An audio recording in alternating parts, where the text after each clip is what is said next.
जय नारायण बच्चों। आज हम लोग पूरक पुस्तक वितान भाग 1 से भारतीय गायिकाओं में बेजोड़ लता मंगेशकर पाठ पढ़ेंगे। इसके लेखक हैं कुमार गंधर्व। तो बच्चों, सबसे पहले लेखक का परिचय जानते हैं। कुमार गंधर्व भारतीय शास्त्रीय संगीत के क्षेत्र में जाना पहचाना नाम है। इनका जन्म 1924 ईस्वी में कर्नाटक राज्य में बेलगांव जिले के सुलेभावी में हुआ। इनका मूल नाम शिवपुत्र सारिदा रमैया कामकली है। ये बचपन में ही संगीत के प्रति समर्पित हो गए।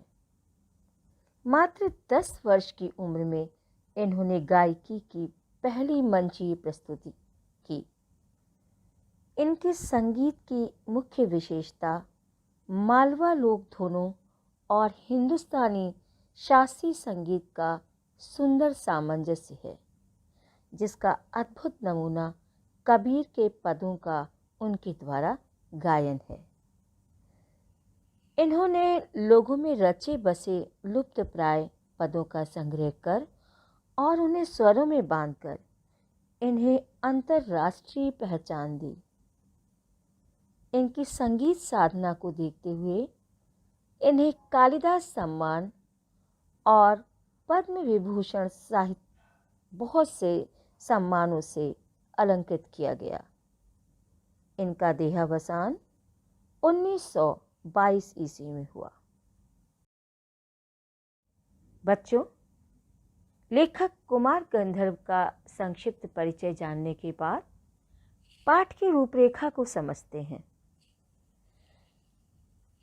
लेखक ने यहाँ स्वर साम्राज्ञी लता मंगेशकर की गायकी पर बेबाक टिप्पणी की है, यानी निर्भय होकर उनके बारे में बताया है।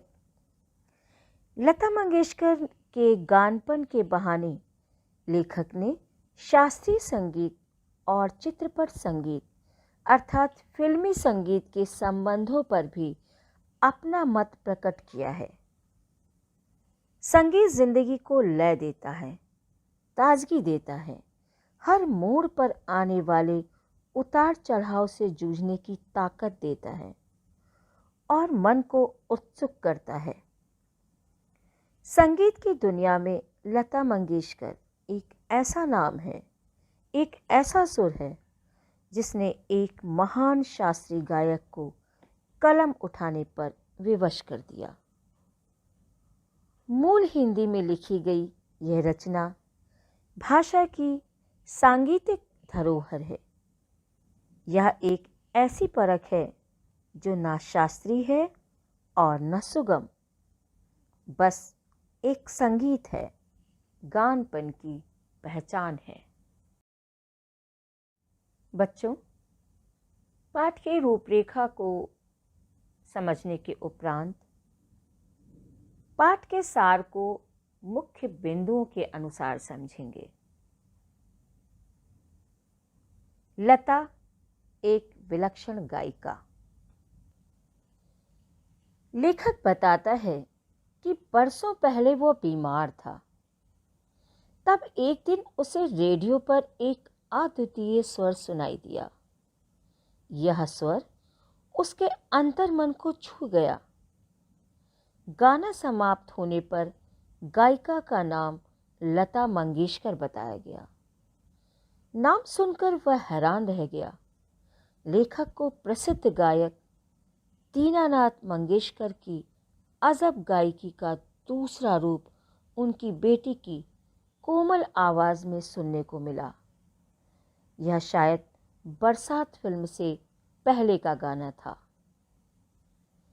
लता से पहले प्रसिद्ध गायिका नूरजहां का चित्रपट संगीत में अपना दबदबा था, परंतु लता उससे आगे निकल गई।